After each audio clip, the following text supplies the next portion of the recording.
Do you ever wonder whether you're making a good trade? You think maybe I am, but then again, maybe I'm not. And you wonder how you possibly can become a consistently profitable trader if you can't judge whether you're making a good trade. Well, in this video, we give you a concrete way to judge whether you have. Hi, I'm Mike Bellafiore, co-founder of S&B Capital, and we're a proprietary trading firm located in New York City, and the author of the trading classic, One Good Trade, and the playbook. Founded in 2005, S&B Capital trades stocks, options, futures, and crypto both as discretionary and automated traders. In this video, a promising new hire at the firm shares in step-by-step detail a scalp trade in Facebook. We judge whether he made a good enough trade for him to reach his trading goals, or whether this developing trader, perhaps like you, needs to do better.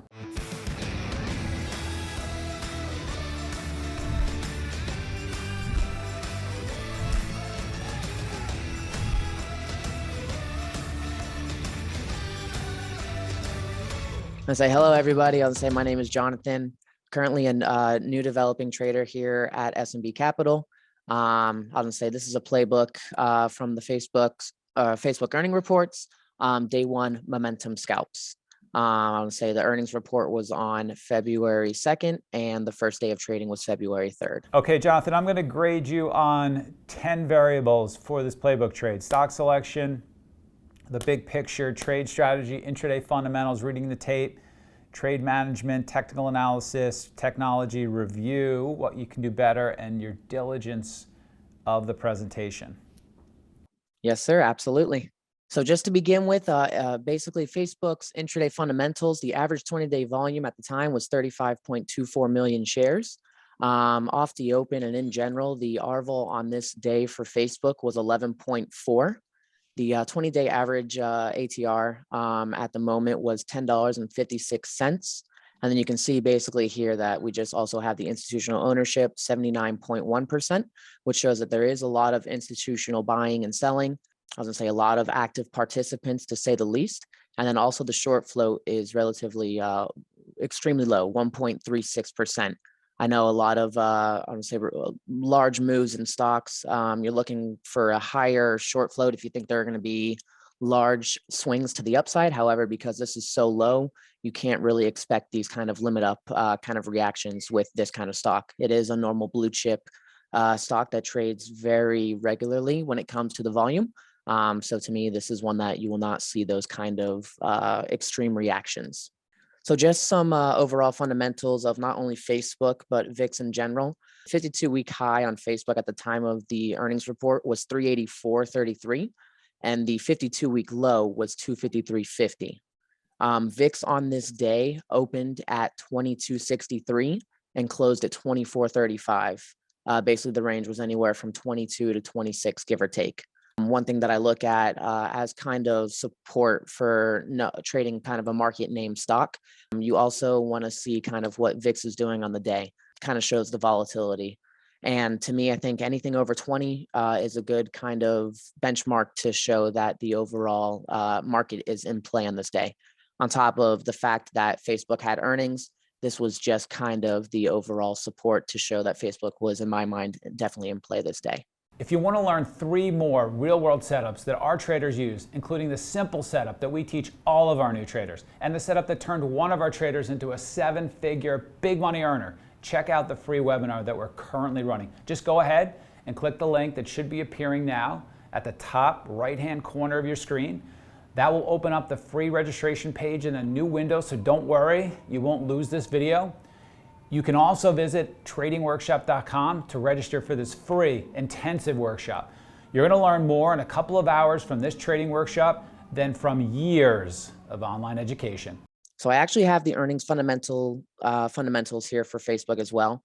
You can see that the EPS, the expected price was $3.78, and the revenues were $33.44 billion. We did have the earnings report when it actually came out. You can see that we had EPS at 3.67, and then the revenues at 33.67 billion.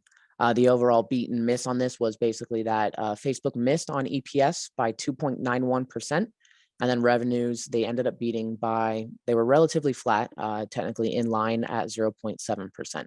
Overall, you can see that they missed in EPS, they beat in revenue, they missed in the daily active users. And in the report, they also had a lot of headwinds for the future relating to, I believe it was Forex exchange, competition, etc. Previous day close before the earnings report was actually released was $323. And then actually the day one open was 244.65, which was actually below the 52-week low by about $9.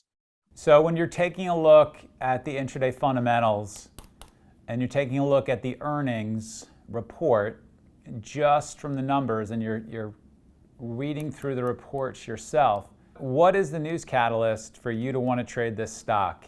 What is the very specific facts? What are the very specific facts from the earnings report that gets you super excited to be trading this, that create a catalyst? I've got all these stocks that I want to trade. Why should I spend time on this? Why do I think this stock overall is going to be directional? Those are the easiest stocks to trade. Gotcha.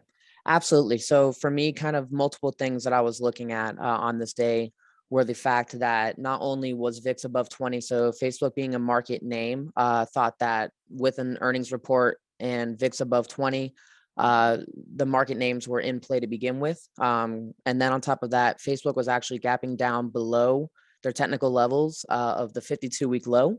And then on top of that as well, the earnings report specified that they had a lot of headwinds coming into the future, which led to lowered guidances as well.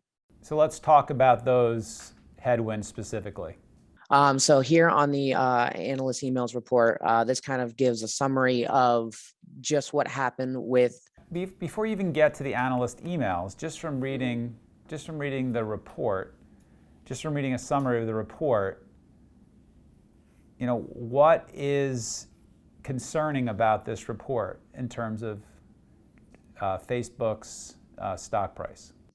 Before and going into it to begin with, to me, this was one that was technically broken on the charts, and the fact that we had a 20% gap down below the 52-week lows. Okay. Anything else? From the technical standpoint, I think this is just one where I think this is one that in my mind does have a growth factor to it. So the fact that Facebook has kind of seen a decrease in growth over the last 6 to 8 months has played a heavy role in the earnings reports and the overall price of the stock as well. Yeah, okay. So the most important thing that's going on here in this stock is that the Apple iOS changes have materially screwed up Facebook's algorithm. And right now, Facebook has an unstable algorithm because of this. And the numbers that they're reporting are reflecting this. And so if you're a small business and you go to advertise on Facebook, you're having a hard time figuring out what's going to be effective in an ad campaign because of these Apple iOS changes. And this is true for all of the people who are advertising on Facebook's platform.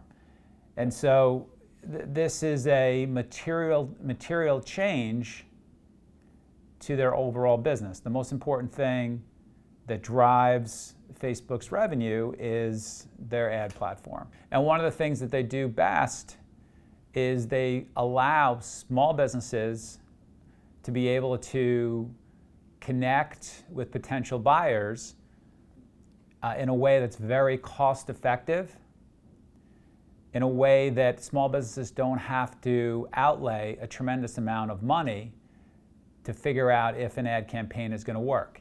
If you were to have a commercial on TV and you were a small business, you couldn't afford it because you wouldn't know whether or not how much you paid for it, you'd get that back, and that'd be too much risk for you. With Facebook, you can spend a little bit of money, test a particular ad strategy, get that data back quickly, and then if it's working, scale it up. And what's going on now is that that's all up in the air. It's completely unstable as to whether or not you can make money as a small business person advertising on Facebook. And Facebook's algorithm keeps changing to try and figure out what to do, and it hasn't done that yet. And so, all of that is a very material change to prior than the earnings release. And so of all of the things that's going on in you trading Facebook, this is the most important factor. And I want you to pull that out from the report. You don't need to go, I love that you're actually going to read the analyst reports, but you don't need to go read that to at first understand that there's a material change in the business to the downside. Should I clarify anything? No, I would say it makes sense. I know that was the because technically before the earnings report came out, that was one of the issues as well, fundamentally, that we saw with a lot of I was going to say kind of these ad revenue stocks in general. I believe it was Snapchat, Facebook, were the two main ones. There might have been some sympathy from things like Bumble. But I know a lot of them, because of the iOS changes, they actually saw a lot of fundamental issues. And this all kind of was released before the actual earnings report of Facebook. So it was an underlying issue as well. So just kind of going over that, and to kind of touch up on what you're talking about as well, kind of key things that I picked out from it was not only the fact that the iOS changes are having a lot of issues, but to me, you want to see with an ad revenue company, you want to see engagement go up and be able to beat the expectations. And to me, the daily active users came up short compared to the street estimates. And to me, if you're a business trying to grow and earn capital, you want to see that daily active engagement. So to come up short kind of shows kind of a miss there. And on top of that as well, Facebook is a platform that uses more longer formatting videos and advertisements. And they saw a lot of engagement more towards the short kind of platform, like the reels and everything like that. And that's not one of Facebook's specialty. Kind of to give an overall earnings, I guess the earnings season fundamentals. Recently, the day before, we did see that PayPal had earnings on February 1st, and they actually gapped down roughly 20% or 24%. And on day one, they actually saw further downside momentum. So for me, this was kind of more of a supporting factor to the fact that Facebook did gap down roughly 20% or more. And this was just something that we just saw a day or two ago before this day, that there was further downside. So for me, that was just kind of the fact. I know a lot of people are thinking, if you see that far of a decrease in the stock price, is there an opportunity for a bounce? Or do we think we're going to see continuation on day one? So for me, this is just more of a kind of what has happened in the current earnings season, just kind of laying down the actual fundamentals. So kind of made me kind of just have a little bit more extra conviction with the bias of being, for the most part, short bias on Facebook as well. Okay, so for 10 of the variables, intraday fundamentals is one of them.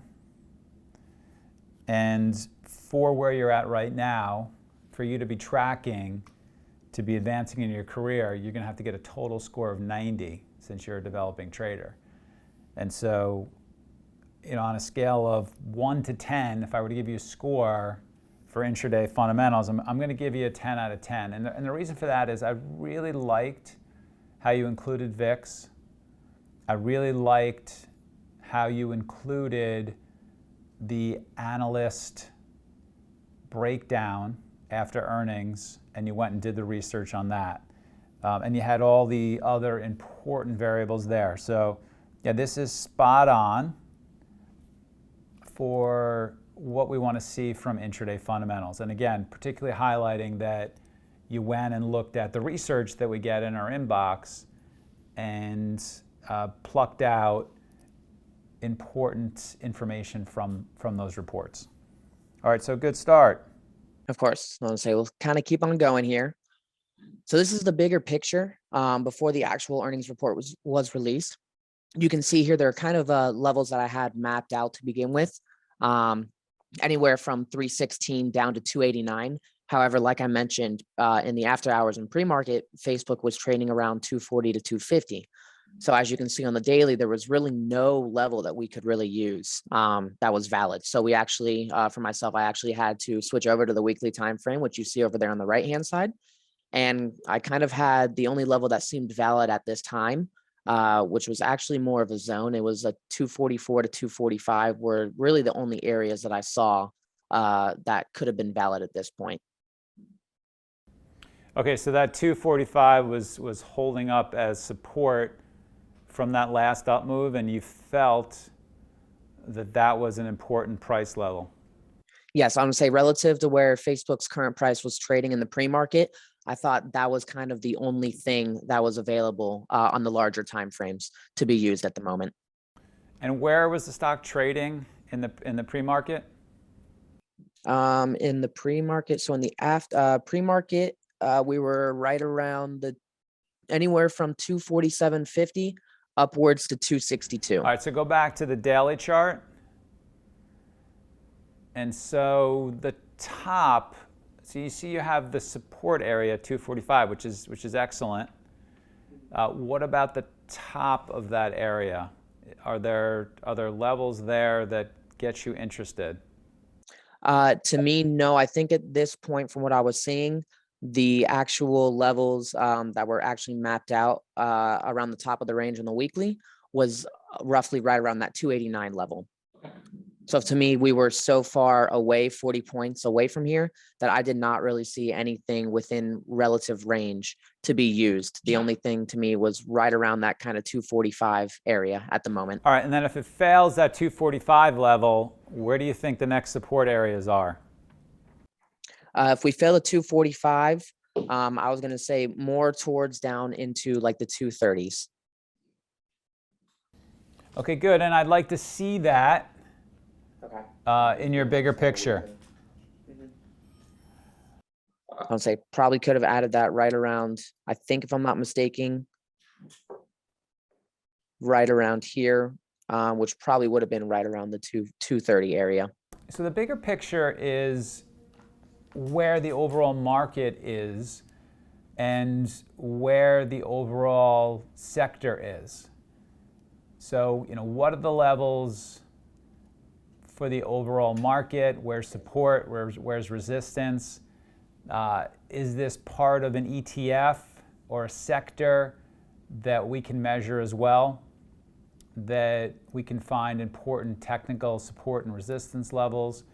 And then, what is driving the overall market mostly? And so, right now, as an example, interest rates, inflation. So how much is the Fed going to increase rates? Is inflation, how high is inflation going to get? And is inflation temporary, or is it here to stay? Or how long is it here to stay for? And then also the war between Russia and Ukraine are the big picture items for right now. And so, that's you want to make that a part of, that's what the bigger picture is. That right there is longer term technical analysis. So when we think about technical analysis, we want to know where are the longer term support and resistance areas, and then where are the intraday support and resistance areas for technical analysis. So these slides are under the technical analysis breakdown and not the bigger picture breakdown. Does that make sense? Yes, sir. And as I say, I think the one thing I tried doing was I realized that I had a lot of slides on this. So I think I didn't want to try to clutter or put too much in there. And that's where I ended up just kind of micro focusing or tunneling onto the actual Facebook levels versus going in the bigger picture. To me, I was thinking about it more along the technical analysis part of it versus the actual fundamental side of the bigger picture as well. Well, do you talk about the bigger picture somewhere else then in the presentation? I don't believe so, if I'm not mistaken. Yeah, so I just want you to be thinking systematically. Of course. Through these 10 variables. And I want you repeating that process because these are the things that most move stocks. Absolutely. I was gonna say, I know that's one thing, always having in mind, is just the bigger picture of the actual fundamentals of the market and the world in general. And that's one thing always keeping up on. That was just probably where I lacked a little bit on this part, with the mind just kind of thinking the bigger picture was more on the technical basis versus the actual fundamental part. And that's where I probably did not put in the analysis as well as it should have been. So I was going to say, based on the after hours and pre-market information that we had, you can see that we do have the 245 level down there at the very bottom, which was right around basically the after hours reaction low. And the only really levels that I had off this point were 262, which is kind of around the top part of the range, and then into 247 spot 5. All right, good. So on technical analysis, I'm going to give you a 9 out of 10. I would like for you to add, as I mentioned, the next support area and mark that up on the chart. Good job here with the pre-market technical analysis. Good job on your prior slide pointing out the most likely resistance area. But overall, strong there. The next area that we have is kind of the back testing and technology. I know since we kind of created the scorecard kind of after this event occurred, I was going to say the report was actually done just after the fact. And I was going to say, I know that's one thing I actually did mention here, that the back test was performed by Brandon. Brandon is one who is very thorough when it comes to the back testing strategies and just the different ways to go about back testing. And he's one that I'm currently talking to try and learn a little bit more about how he goes about it and just his process with all of it. But you can see here from the back test, there were actually two occurrences or two different back tests that were run for Facebook. One of them was when, or just looking at the overall prices of Facebook on what happened when there was a 10% gap down or more. And then on top of that, also a 5% gap down or more. And then you can see here that there were only two occurrences over the last 5 years where Facebook actually gapped down larger than 10%. And then the overall change on the intraday basis between the two occurrences was negative 1.77% on the intraday change. And then from the, I would say the 7 occurrences on the 5% or more gap down, you can see that relatively there was no kind of edge or kind of back test that was actually vital for this. The intraday change was relatively flat. So these were the only two back tests that were run. And you can see kind of that the overall picture kind of leans more towards the probabilities of Facebook ending lower on the day due to the 10% gap down versus kind of being relatively flat on the 5% or more gap down. Are those your slides on technology? Yes. Okay, so technology generally means, can I build a filter to spot the trades that I made?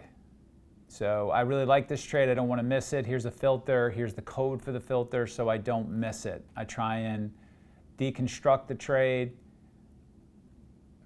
and then build a filter for it. That's what generally technology means. But I like the fact that you certainly could go to our back testing engine and do a strategy. So I like what you did there. I mean, and it's entirely possible that on these trades, there isn't going to be a filter that can be created. That shouldn't happen that often, but it's possible that happens. And then just overall, you're doing a really good job here of using technology because of the back test. And so we're gonna give you a 10 out of 10 on that as well. I think the way to go about it in general, I think for this example, I know in general, the way that I would like to go about it is whether it be through market views or alerts to kind of get you into that kind of stock selection in general. But I think it was a little bit hard, I guess, kind of using that kind of technology with this trade, just because it was one that was basically in front of my eyes and technically one of the main watches for the day. So I think unless it would have been something to where I ended up looking away from and changing different tickers and then had like an alert system or a market view up. But for the playbook actually being relative to Facebook, I thought it was a little bit hard to come up with the actual technology part of it besides the back test for the actual ticker itself. All right, great. What's next? So I just have the intraday technicals here on the 3-minute chart. The levels that I had mapped out, you can see here that we had the 245 area and the 244, which was kind of that zone that I was looking at. And then from here on out, just kind of use the whole number areas to kind of look for intraday kind of levels in general. I know we peaked at that 247.50, which was actually the pre-market support that we had earlier a few slides ago. And then also just kind of included the fact that we had the first move down and then actually ended up having a trend up into that 247.5 and then ended up breaking it and kind of just trending down for the rest of the day. I was gonna say the levels right now would be a little bit more important as we get to the actual tape part of the video. But these are just kind of the levels that I have mapped out intraday after the prices were already getting established. So when you look at a chart like that, what does that tell you about your stock selection? Off the open, good. From then on out, I think I would have not liked to see as much of a move up. However, it did kind of go to retest the 247.5, which was the pre-market support. So we did break down below and then just go to retest it and then trend down all day. I think depending on what kind of trader you are, I think there's a lot of opportunity here. I think after about 11 a.m., I think it shows that we had roughly a 10-point move, which is almost an ATR, give or take. So I think after 10:45, I think it was a little bit better. I think being down 20% more, it was a little bit choppy on the day in my mind. I thought it did provide opportunity, but I think overall it stock selection was okay, but did provide a lot of opportunities in different times of the day. Yeah, I would agree with that. I think this is a 9 out of 10 in terms of stock selection. I think what makes it a 9 out of 10 is after that 10-15-ish area that it really does start to trend in one direction. So you get a really good opening drive where you can make pretty good money. And then it really does pick a direction after that 10-15 area, which makes it easier to trade. You can start, we tend to swing trade things a little bit more after 10-15-ish, and it gives you that opportunity to do that. And that's why I think I would agree with that. I think after that time frame, that's where it gets a lot cleaner. I think the opening drive provided opportunity, but just was a little bit choppy or a little bit confusing. I also think that large gap down overnight possibly had a little bit to do with kind of the imbalance and what I would have liked to see with the overall stock selection trending from the open basically as well. Yeah, but good. Something that would be better would be something that trended all day in one direction, or had even more of an ATR move, a multiple ATR move in one direction. And then here I just have just the larger time frame intraday wise, just because of the fact that the levels that we had mapped out on the daily and weekly were already broken. I know a lot of people like using possible like hourly or 4-hour levels. However, since we had a large gap and there really was nothing to use. So for me, I just had the weekly level, the pre-market level, and then kind of the intraday levels on the larger time frame, the 15-minute chart versus the actual 3 to 5 minute chart. So for myself, I was gonna say I am primarily scalping for the most part. I'm at the beginning levels of my stages, and I know we've talked about this in the past, but I primarily work for the most part at the moment, move to move, just looking for scalp opportunities. So for me, the way that I go about this for the overall stock in general, if I want to look for a stock to trade scalping wise, I really want to see if the stock and or the market is in play. So if it's a stock, it's got to be a stock that has a catalyst in general. Or if it's a market name, I would like to see VIX above 20. Stocks also, if they're just the normal catalyst without kind of the market support, they need to be trading on elevated R vol. To me, I think anything above 2 R vol on the day is relatively elevated compared to the average. And then on top of that, the way as well for the actual executions, prices need to be above or below important technical levels on the larger time frame. And that's where I think the daily time frame is where it needs to be used. So same thing goes for the entry criteria. I would like to have not only my bias on the stock, but I wanted to kind of overlap with the entries as well. If I'm looking too short, I want to see if we are below the overall larger time frame technical level. Same thing on the opposite side if I'm looking to long. So, and on top of that, when coming to the actual tape part of the trade for the scalps, I want to see the bias correspond with the actual buyers or sellers on the tape as well. For me, this day, Facebook had a lot of sellers in the tape. I was gonna say, so having the overall short bias on this and seeing on the tape that there were a lot of sellers and a lot of selling pressure, that was kind of where I did a lot of my trades on the day, was to the short side. And then as well, ended up from the actual tape reading, kind of picked up on something, and it's also kind of just a lot easier, or just kind of in general easier to see, is basically just using the whole number levels as well intraday for either entries or risk off areas. I don't know that I clearly understand your trade strategy here from your explanation, but I'll wait for the reading the tape that you'll show us to maybe it'll make more sense. Yeah, I want to say it's for the scalping kind of criteria. For me, I guess it's more based on the actual levels, and then just having the support of reading the tape for buyers and sellers. And I would like to see the actual levels or buyers or sellers step up, kind of going with the actual momentum. All right, and I guess you'll show us that in the reading the Yes. tape examples? Yes. I know this was one of the days where the tape actually, I kind of had that aha or kind of click moment where really, I mean, it's for the developing trader, the easier ones to go about are the tape decrementing, basically just certain levels. And that's kind of the one thing that I realized on Facebook on this day, was that the tape actually provided opportunity at the whole number levels and then the key levels as well. And then reasons to sell for the scalps, basically sharp movements away from the entry price for quick profit taking. And then if the level gets supported or stuffed, depending on your bias, you're looking to get out of the position for a quick loss.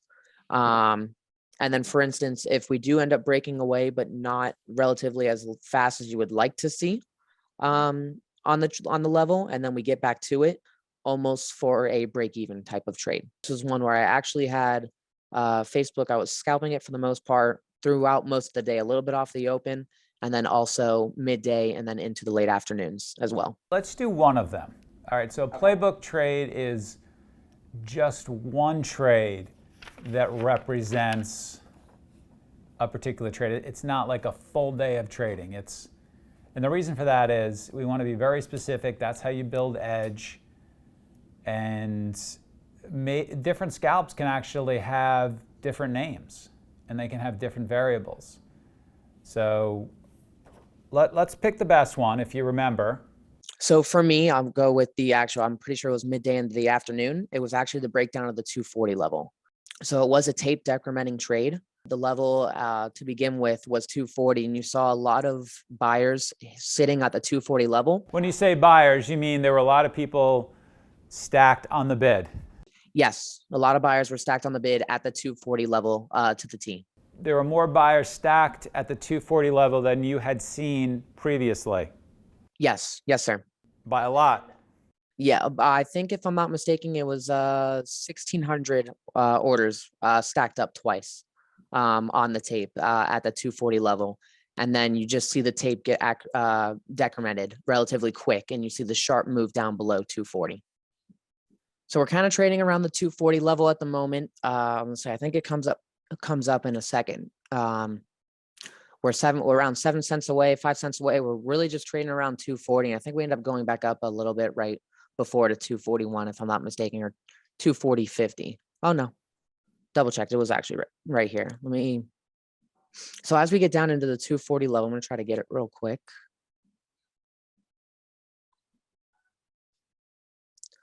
So at 240 on the bid, you can see here that we have a large stack of orders directly at 240. I was gonna say, and they're all lined up at 240, anywhere from 1853 down into, I would say the 565s are the ones that are reasonable to me. I know on average you see about 99 or 100. So the 125s aren't as impressive. However, it's the fact that you have anything from the 565 up to the 1853 stacked at the 240 level to the T. Are you duplicating with NSDK, all caps, and lowercase NSDK? I mean, is that just the same represented in a different way? EdgeX, see, EdgeX is the same, ARC is the same, BATS is the same. I don't necessarily think so. I know that's one. I know I have the the level 2 set up. It was actually the template given from Armand and Nano. So I don't think it would be duplicated. However, that is one thing that I could look into to see if it actually is or not. Looks like you've got the same information I twice think it's to the me. same information. Okay. Because I'm actually seeing that with the, it's not something that I normally say, I don't believe.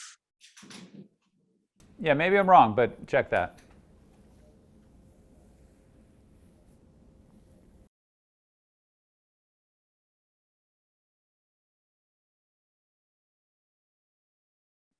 So yeah, that's one thing I'll look into. But as we got into the 240 level, let's see here. I mean, they haven't hit the bids. Nobody's really tried to hit the bid yet at 240. No, not yet. I think I also did skip it back a little bit. We'll see in a second here. I mean, the trade's going to be, we're finally going to start to see them hit the bids, right? And the bid. Yes. Yep. So I'm going to say, you can see that we kind of got away real quick from the price. And what we mean by that is, like, there's a 240 bid. You can see NASDAQ, EdgeX, ARCA, BATS, all in the bid on the left-hand side, 240. Yes. And we actually haven't seen anyone hit the 240 bids yet. And we can tell that when we look at our time and sales, if you will just, that's beneath the level 2. So just, you know, show us, circle the 240 bid, just for the people watching at home. So that's the 240 bid. All right, so those are all the people lined up to buy. And we call this the level 2. And then show everybody the time and sales. All right, so we're going to start to want to look to see that people are hitting the bids at 240, selling by hitting the bids. And we're going to want to see that the bids at 240 start to decrement, as we say. But what we really mean by that is for there to be less bids, for the bids to show that there's selling and that the buyers are decreasing in number. Bids taken. Thank you, George. Bids are being taken. So we will actually be able to see that. So we'll watch our time and sales and see the prints going off at 240. And we'll actually start to see, like NASDAQ, instead of 1669, maybe it's 450. And you can see a lot of those shares being taken. Maybe we'll see EdgeX, instead of it being 1483, maybe it'll be like 500. Okay. Okay, so we'll go ahead and. Am I right on that? Is that the strategy you're going to deploy? Yes, for this actual execution, it was the tape decrement. It was the 240 decrement, go down and joining the momentum for a tape trade scalp. Okay. And then using the 240 level as well, basically as a key level intraday.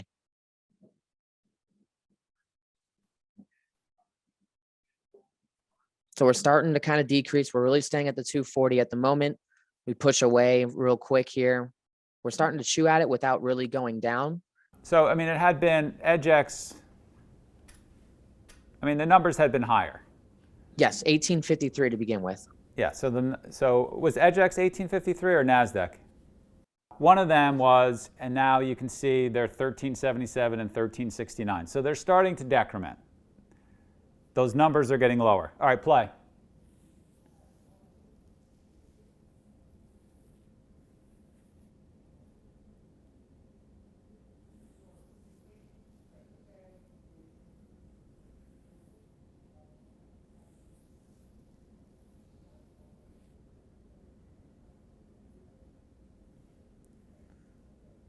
All right, stop. Stop. I mean, they were 1,300. Now they're 776, and Nasdaq is 482. So you can again see they're decrementing. They're decreasing. And so the buyers, there's less buyers now. They're going down, they're going down, they're going down. And I guess what you're going to say is when those numbers get even lower, you're going to smack the bid when it looks like there's not going to be any buyers left and play the momentum to the downside. Is that the trade? Yes, yes, sir. All right, go. All right, stop. They're even lower, right? EDGX and NASDAQ, they were 7 something, now they're 400 something and 300 something. All right, play. All right, stop. Now, they were 400, now they're 200 something and 178 something. All right, play. All right, stop. Now there's like almost nothing left on the bid, right? Yes, sir. EDGX is gone. EDGX is gone. NASDAQ is now 8. It was 1,800 or something. Now you've really seen these decrement. You've seen them get smaller and smaller. All right, let's see what happens.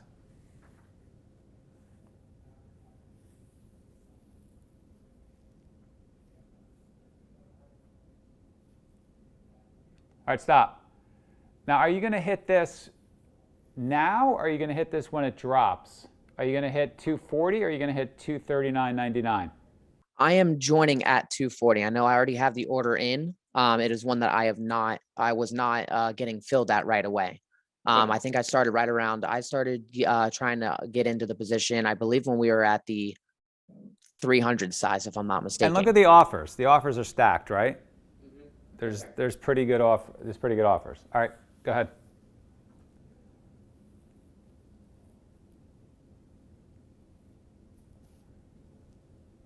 All right, stop.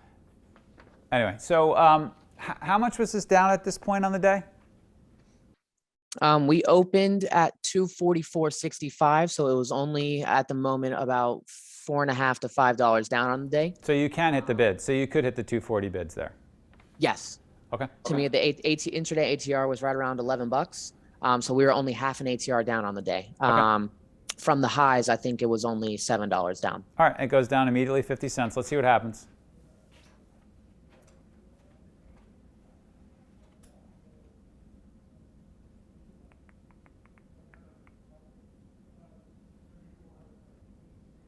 Oh, go down already.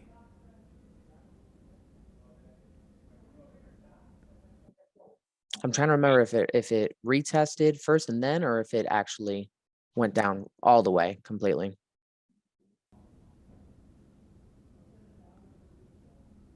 Down 50 cents there.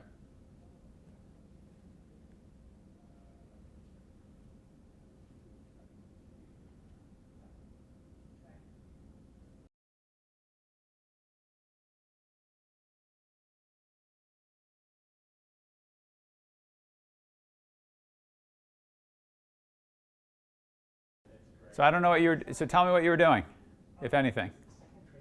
So at the moment for me, I was short from 240, looking to basically just join and look for the momentum down. I believe, if I'm not mistaken, I ended up starting to clear right around 239. I gave it a little bit of room. For me, I was thinking with an ATR of 11 on a momentum breakdown, looking for about $1 move on this at the moment. Just basically joining the sellers and looking for the momentum.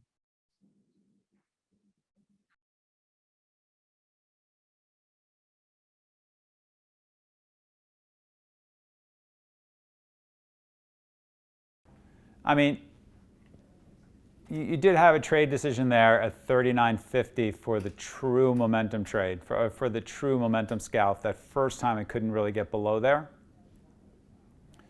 But sometimes people make these scalps into a little bit of a longer time frame, and as long as it's not really above 240, they kind of try and stick with it. Yep. And I think as we got down into 239 here, you can see there are more buyers trying to step back up. Yeah.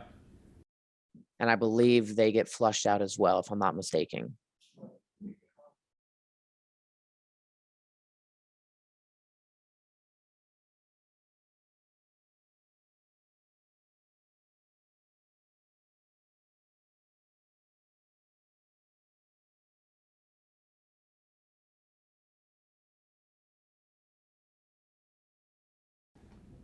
So just let us know when you get flat. Gotcha.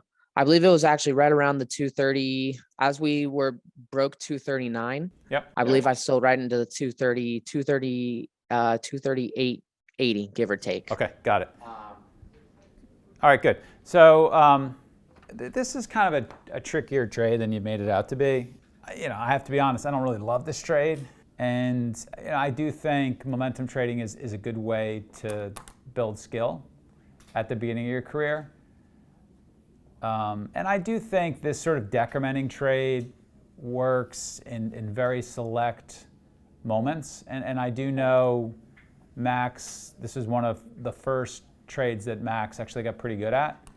He's pretty quick, and he's going to trade with size, and he's good at admitting that he's wrong. So it is a trade that some people do have success with, but it's going to work if that level, it's got to be a really big level, that 240 level. And it's got to start to get tight towards that 240, meaning that they've come close to 240 a bunch of times and they haven't really hit it yet.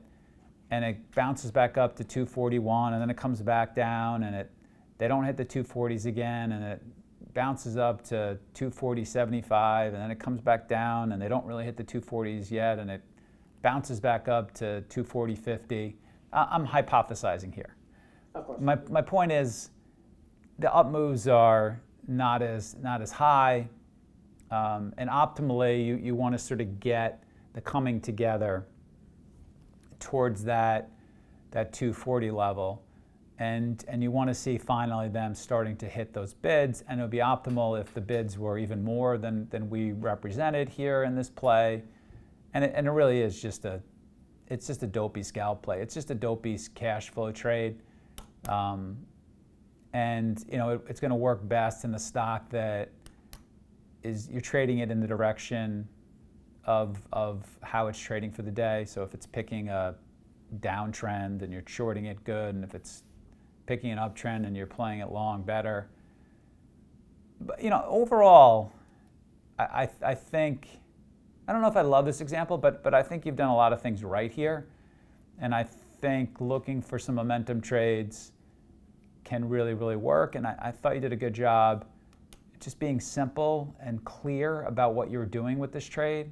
Sometimes people say, oh, I'm making a scalp trade or momentum trade, and then they're not really making that kind of trade. They're making some other trade, or they're making a longer term trade, and they kind of don't know what you're doing. So I appreciate the clarity of your thought for what you're just, I'm just trying to scalp around, a momentum trade around, and a stock that's in play, and that's what I'm doing, and I'm looking for spots, and I'm picking my spots.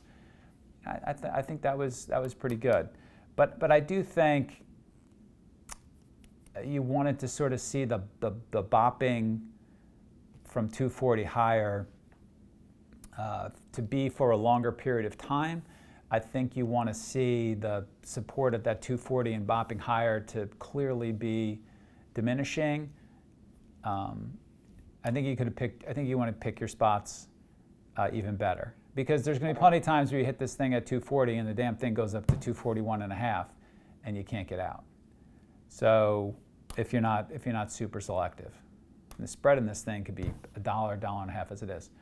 But yeah, a momentum trade is a very good trade to learn. And whenever you're at a level that's super significant, those momentum trades are going to work best. Absolutely. And I was going to say, I think on the tail end as well, once we kind of, to me, what stood out was just the amount of buyers on the bid at 240. And then breaking down, I think I actually did reshort back into 240 as well, which we can see on the executions.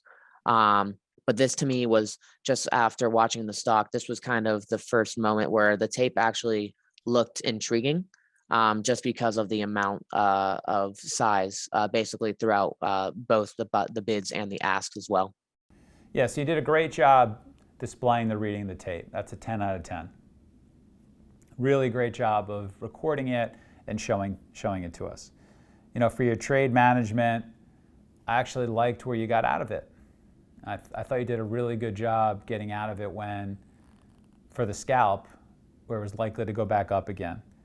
And that strikes me as a 9 out of 10 for this example. The trade strategy, meh.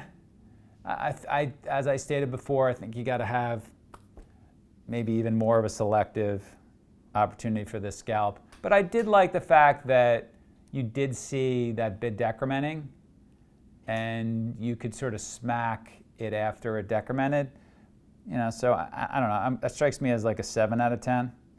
Okay. I do think you're going to need to see less. You're going to need to see more time, as I suggested before, and a much clearer level that 240 is a level. All right, what can you do better? All right, yeah, and I was gonna say, I know the way that the playbook that I kind of designed it was more on the thesis part of the trade, and the way that I've just been trading is just move to move on a lot of things. So I did the trade management based on all of that as well. Yeah, I thought you did well. In review, I was overall happy with the performance on the day. I think I made 1.2 stops, daily stops on throughout the day, just scalping it.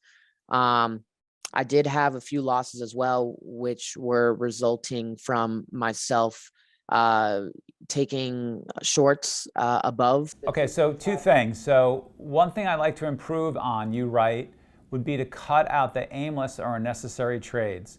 When you're doing your trade review, the next sentence is, this is how I'm going to do that. Okay. A very specific solution follows the observation of what you can do better. Okay? I find that the aha moment on the tape should look like for momentum breakdowns at key levels.